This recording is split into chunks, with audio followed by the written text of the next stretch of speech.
accelerator programs like Geovation sit between these two worlds of kind of fast-moving, risk-taking startups, and then these more conservative, kind of slower-moving public sector organisation.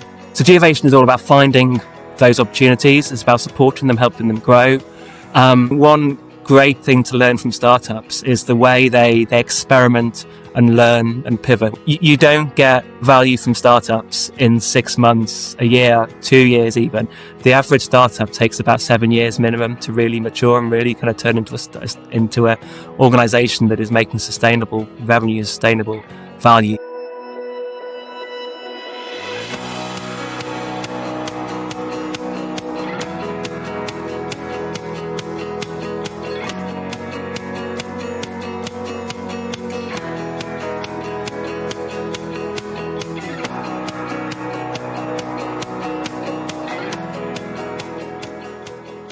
So, hello and welcome to Horizons, the World Geospatial Industry Podcast.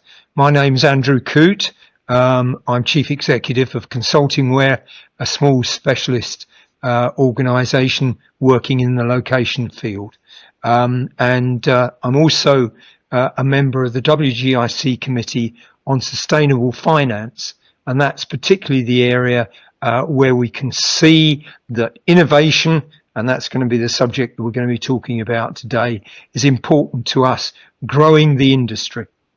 And I'm joined on this episode by Gareth Sumner, and Gareth is the Chief Executive of, he'll probably correct me if it's not the Chief Executive, but he's the head of the Geovation group. And that is an organisation that he's going to explain to us as we get into the topic. So thank you all for joining us, and thank you particularly, Gareth, for sparing your time. So first of all, you can put right whether I've made a mistake in describing your role. So I'd love to be the Chief Executive of Geovation. I'm not quite. I'm head of Geovation, but we can go with Chief Executive of Geovation today. Really, really good to see you, Andrew. Thanks for having me on here, and hello to everyone who's listening and watching. So what I think we should do first of all, Gareth, is let's describe the role of Geovation. Particularly in the context, I think, of the geospatial industry in the UK, and highlight maybe its size, its structure, and its resources. Sure. Okay. So Geovation is part of Ordnance Survey. Ordnance Survey is Britain's mapping authority, and as I'm sure most of your listeners know, we provide mapping data and intelligence to both the public and the private sector. In Britain. Geovation is a partnership between Ordnance Survey and the Land Registry and Registers of Scotland. And all those organisations have been here for a long, long time. So Ordnance Survey has been around for 234 years. The Land Registry, not quite as old, 163. But the Registers of Scotland beats us both at 400 years old. So we're really, really well established. We're part of the kind of like, British infrastructure. But what we can't do is assume we'll be here forever and assume that we will stay relevant forever. We've got no right to exist, really. What we do believe is that mapping data, location data, property data is a really important part of the country. And from an OS perspective, the kind of invisible layer that mapping data provides that links the physical world to the digital world is really, really important, really, really valuable. And if we want to remain relevant, we want to unlock as much value from that layer as possible. We need to be continually aware of the world that's changing around us, whether that's the technology, the data, the problems that data is solving, or the wider context. And what Geovation does is help OS to understand that context by engaging with entrepreneurs that have spotted a problem that they think they can solve, and they think that part of that solution is location and property data. And in that context, we really believe that in understanding the future, that entrepreneurs help give us a kind of superpower. Because what's unique about entrepreneurs is they find a problem and then they throw their heart and soul and sweat and everything else into trying to solve that problem. And they take risks. They may have quit their their job. They may have spurned a corporate career. And they're also great at persuading others to take risks. That may be an investor, giving them money. It might be a customer. They're persuading them to take a chance on them with a pilot.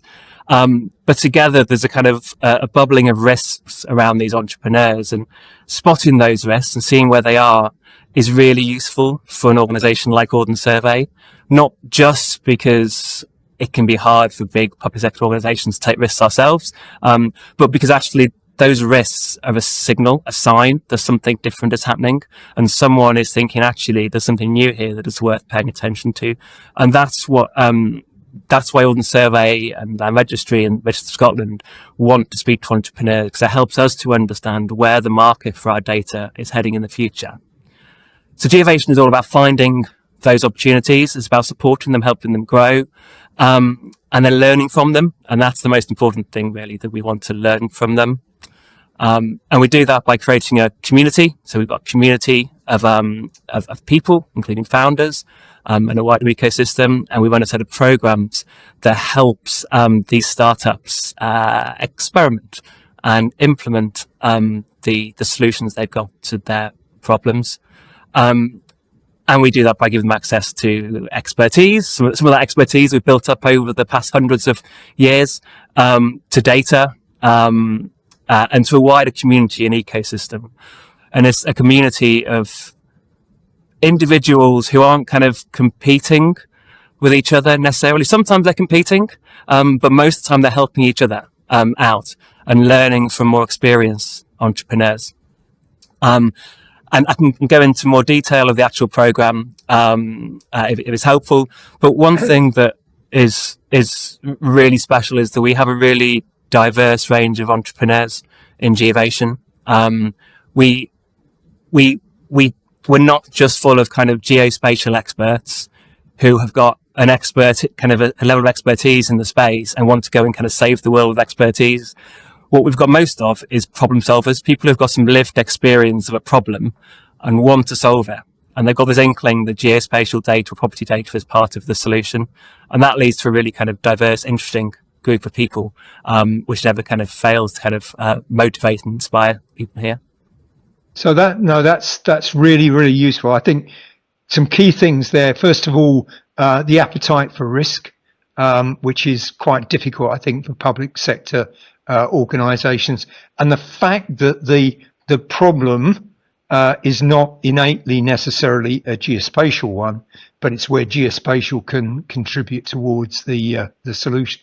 So, just give us an idea, Gareth, of the size and the resources that Ordnance Survey and your partners, the Land Registry, bring to this. So, what's your investment in making this innovation grow the market? Yeah, the cost to the organisations that are involved is kind of in the kind of millions of pounds. It kind of really demonstrates the commitment to working with these startups. And at the core of our community is a hub in central London, in Farringdon, one of the kind of most creative parts of London. And here we've got 100 people working. We've got desks for 100 people. We've got an event space where we can hold events for up to 100 people as well. We have been investing over the years millions and millions of pounds. This year alone, we've handed out £1.5 million worth of equity-free funding to startups, and that's helped those. Well, not this year, but over the last 10 years. The startups we've supported have gone on to raise a total of £250 million themselves. We've helped them to do that. So we're really kind of talking about big sums of money that we're helping to add into the economy. The community itself is a community of about 2,000 members, 2,000 individuals, and that's a real mix of different types of people. Some of them are founders, some of them are employees of startups. We've also got people from corporates, some of the big geospatial companies work from the space as well, and also from government.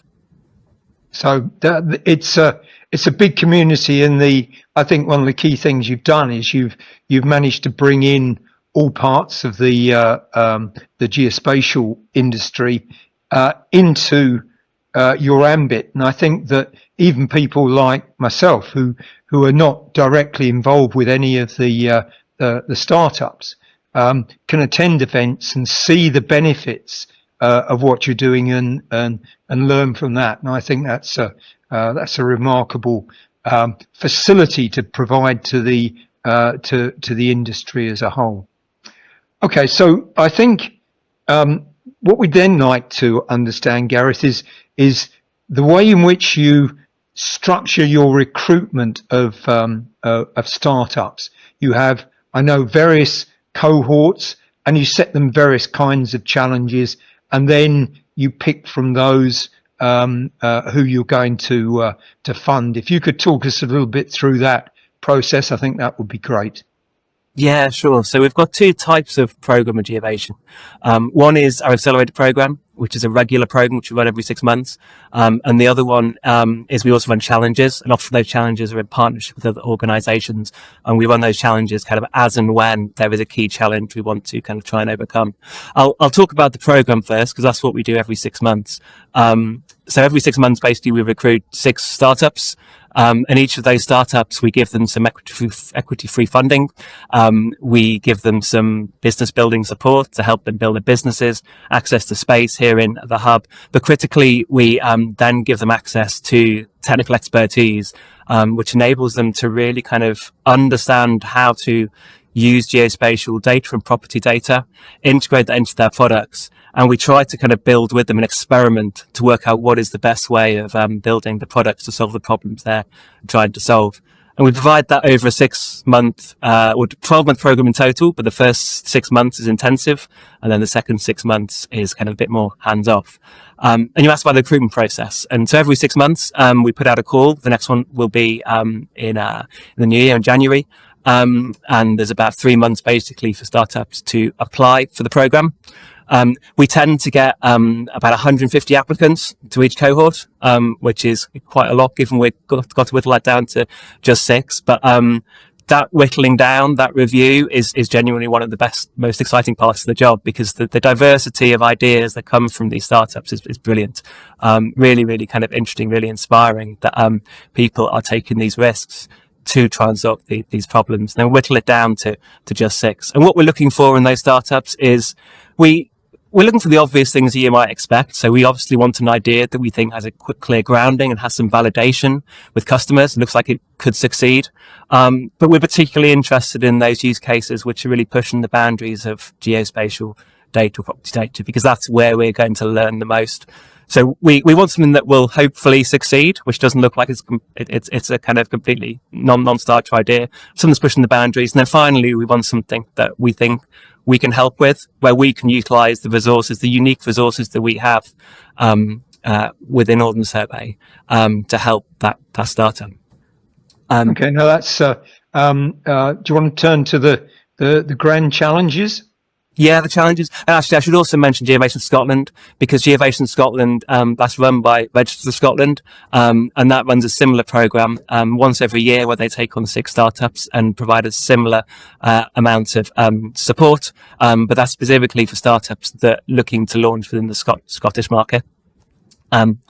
On the challenges are slightly different. And a great example of a challenge we've run recently is one with the Ministry of Housing, Communities and Local Government, MHCLG, where we ran the PropTech Innovation Fund.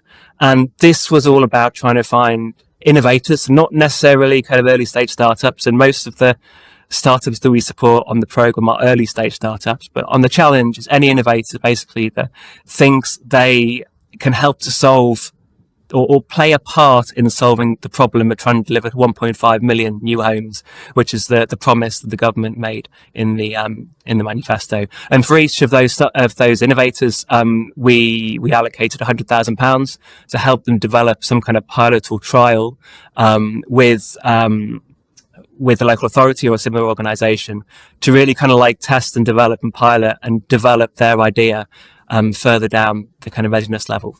To try and help the delivery of those homes. And in the past, we've run lots of other challenges in a similar way, always focused on a very specific problem that's been identified that is important to the country. And I think the key thing is you've aligned these to the political agenda. So government wants to build 1.5 million houses before the end of the next 5 years. And so therefore they're looking for innovative ideas to help them do that. And you're focusing in on how we as an industry can actually help them to achieve things that are for the benefit of the population as a whole. So if we can move on now and just think about some of the examples. I mean, you've been running now for more than 15 years, and over that time you've incubated some organisations that have gone on and become really quite successful. And I wonder if you'd like to just pick out one or two examples of those that you think illustrate how this kind of incubator hub has helped to develop not only what we would think of as core geospatial industries, but those that maybe we've not touched before. Yeah, absolutely. I mean, there's 150 different startups that we've supported in the last 10 years. So there's lots to choose from. Some have been successful, others not so successful, but we've learned something from all of them. One of the ones that, I always mention is the Land app, because they were one of the startups that we, supported on a very first program back in 2015. So they celebrated their 10th birthday this year in 2025.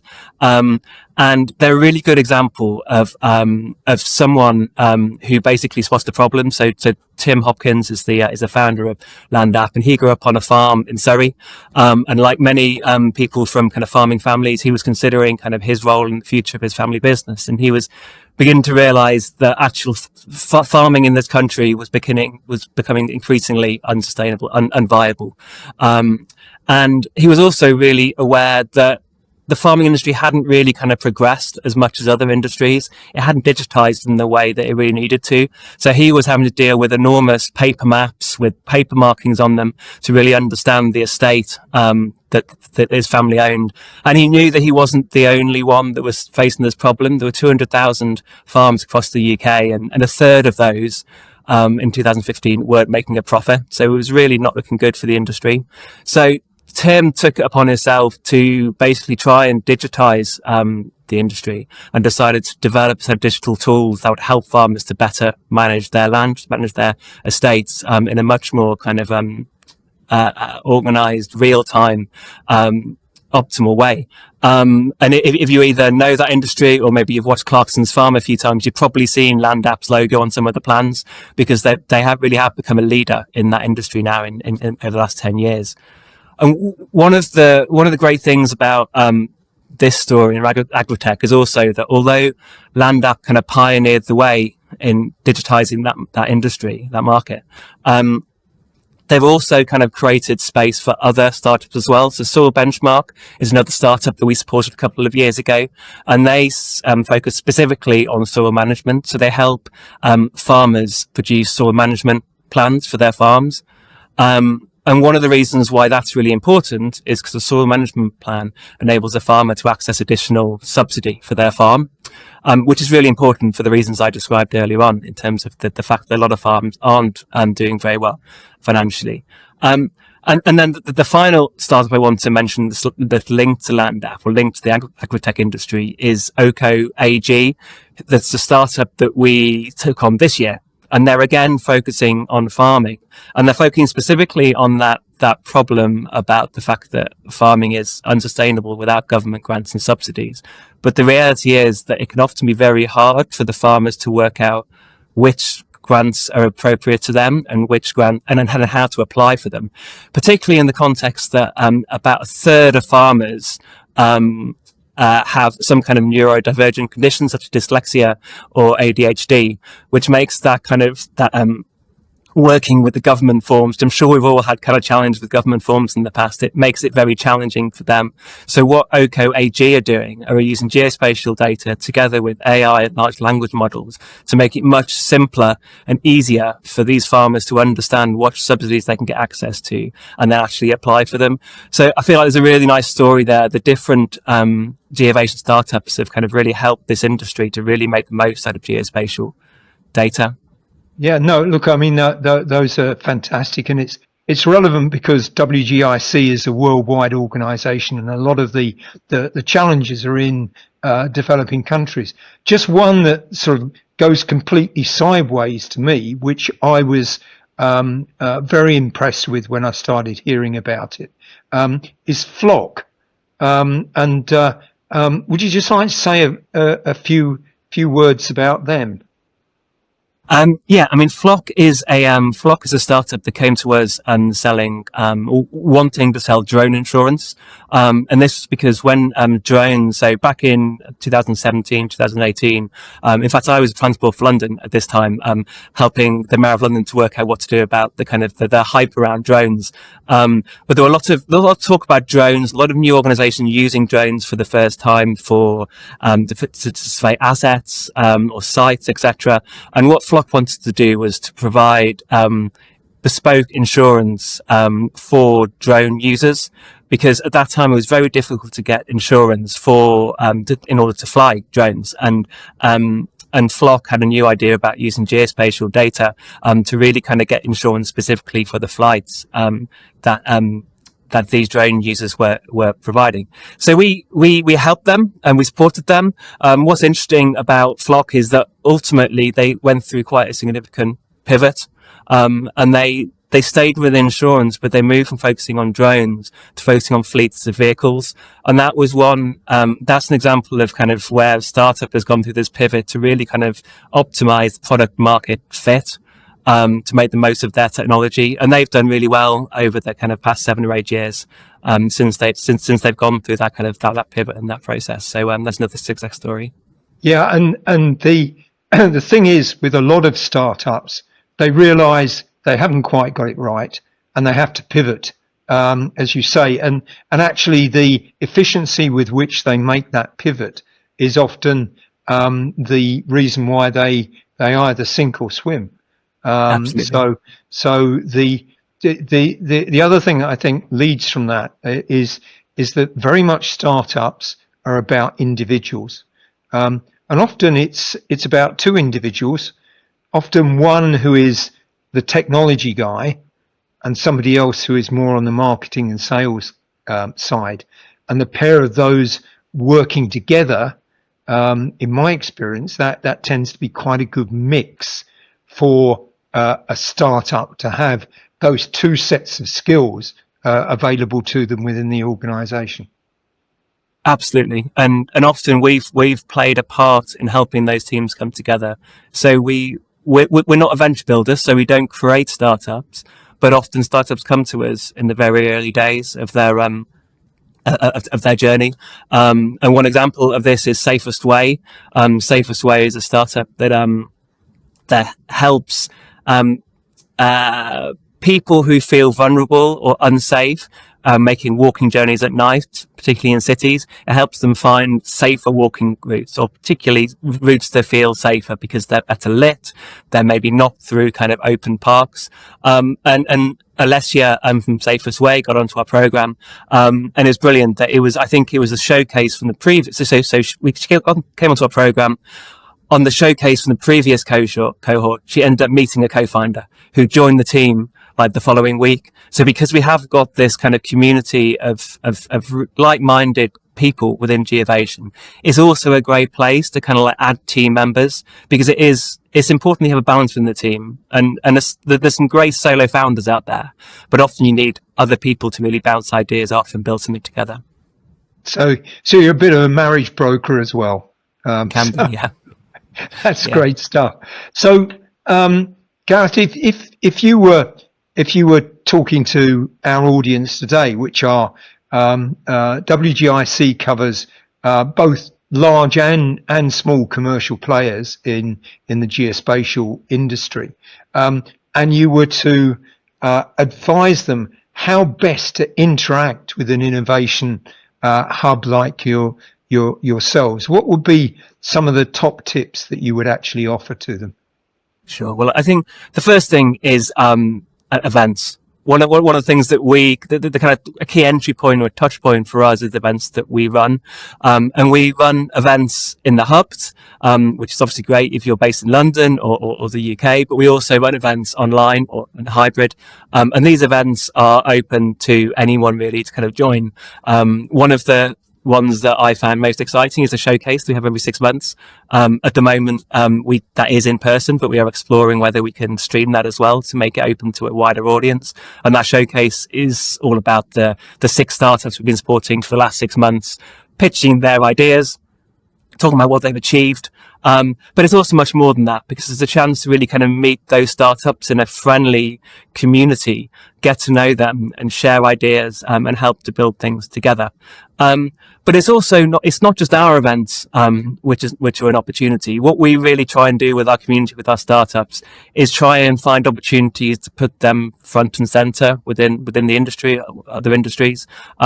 So if any of your members are holding events themselves, and are interested in kind of bringing some new perspectives to that event, whether it's a conference or a roundtable, or some kind of other event, come and speak to us about whether there's some startups that we can put you in touch with that might be great, kind of on a panel, or talking about how they've been using geospatial.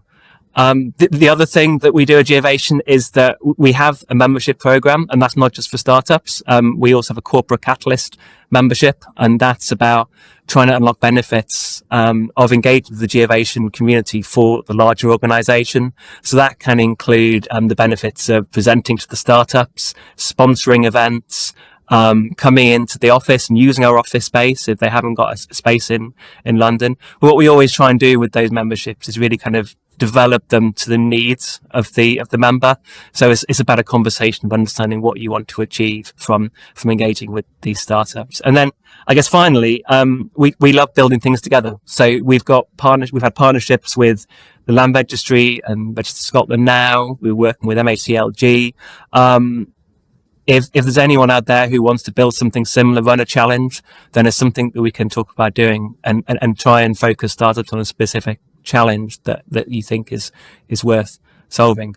But just come and talk to us and share ideas.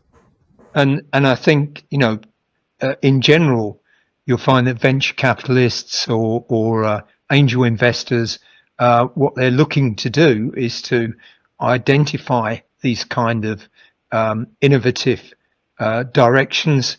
And so I know that you have managed to engage a number of sources of finance.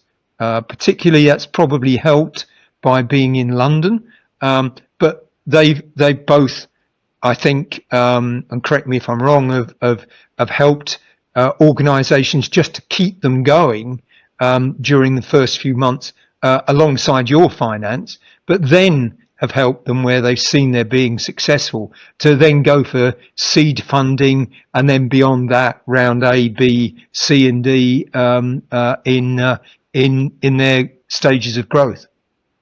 Absolutely, yeah. And the type or the stage of startup that we invest most of our time on are startups that have raised less than £250,000. So it's kind of it's before they really start engaging in venture capitalist investors. And what we do is try and get them ready for those pitches. The equity free funding that we provide to the startups basically gives them a little bit of extra runway, so they're more mature, more ready to pitch to those investors by the time they get there. And we, like you say, we know investors. We talk to them a lot. We know what they're looking for, and we really help those startups get ready for them. And I think what helps is that we don't invest into the startups for equity. We invest in them because we want to learn from them. We want to help the industry grow. So what we're not doing is competing with these investors. So it's a place where the investors can come and get to know the startups in a kind of in a different kind of environment, which I think does really help. Yeah, and also to evaluate them in a sort of non-competitive situation. So absolutely. One of the things that's always struck me when I'm, traveling internationally and working in different countries is there must be potential to take the Geovation model elsewhere to other countries. I do know way back in in time there were visits from, for instance, the Singapore Land Authority came to Geovation, and I was involved in that way back in the day. But you also, I know, host a lot of other national delegations. What would be your advice to a country looking to create a Geovation type hub? Yeah, I mean, I think the first thing for me is that you have to know what you want to try and achieve. Why are you doing it? These are big commitments, and it's important you have a clear idea of your objective.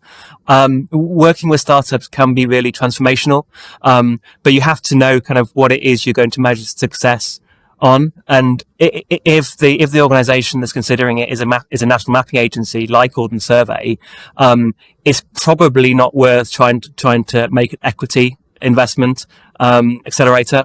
You have to make lots of investments in startups if you are going to get some real return on investment, and that return on investment is going to be over a period of 5 to 10 years. You're not going to see that return early on. So I think the first thing I would do is say, know what you're doing. Don't just copy the kind of big Silicon Valley accelerators that people may have heard of, like Y Combinator. They are experts at investing, and they invest in hundreds of startups every year, and they will always get some that do really well and get return on investment. But a national mapping agency doesn't have that capacity or those skills. Second thing to not do is that Geovation is great for building the Ordnance Survey brand and kind of associating Ordnance Survey with innovation, but there are much more cost-effective ways of kind of elevating your brand. So again, I wouldn't do it for that reason. Why we do it, as I've explained already, is because we want to learn about new applications and get close to the startups so we can make our products better, and we can kind of make sure there's a future market for our products, which really pushes the boundaries and adds values. I think it's really important that anyone who's considering an accelerator program does think about those things. The second thing that I'd say is accelerator programs like Geovation sit between these two worlds of kind of fast-moving, risk-taking startups, and then these more conservative, kind of slower-moving public sector organizations. And you're between them, and sometimes you have to kind of like mirror the behaviors of each or both at the same time, and you have to think about when to do it. And I think one great thing to learn from startups is the way they experiment and learn and pivot. We talked about pivot earlier on. And in that kind of context, just experiment. So try things, see what works, see what doesn't work, see what startups want from you. And if it doesn't work, change. And do that on an ongoing basis, because the reality is that the startup environment, the investor environment is constantly changing. Over the last 15 years, Geovation has changed a great deal in terms of how we work with startups and how we support them. And it's important to recognize that need to evolve. And the final thing I'd say is just once you decide to do it, you've got to stick at it. You don't get value from startups in 6 months, a year, 2 years even. Just because startups move quickly doesn't mean they produce value quickly.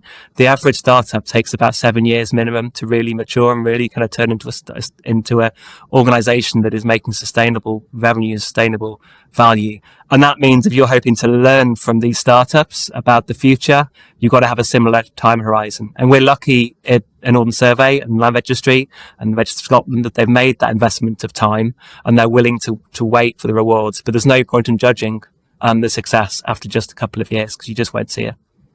No, I think that's a really good final point there, Gareth. Is success never happens instantly. It takes time, and what we do is infrastructure. And infrastructure, just like any infrastructure, building roads and so on, it takes time. So there are a few grand ways of making a fortune in a few weeks. It just doesn't happen. So Gareth, that's been fantastic. Thank you very much for all of that insight. And I hope we'll be able to follow this up with another one where perhaps we invite you and a couple of your startups and their backers, financial backers, to take part in a similar kind of debate. Absolutely, yeah, very happy to. So with that, I'll just sign off. But that's been fascinating, and I hope that the audience appreciates just what you and the organisations that you work for have actually achieved in the Geovation Hub. To me, it's truly impressive, and it's truly world class. So congratulations to you and the team. Thank you. And thank you for giving me the chance to talk about it. It's been really good to speak to you. Thanks for joining the Horizons podcast. If you'd like to subscribe to our YouTube channel and follow us on LinkedIn as we continue to carry out these podcasts with the aim of advancing technology and policy matters relevant to the geospatial sector and create new business opportunities for the industry. And with that, I'll say goodbye, and we'll hope to see you again next time.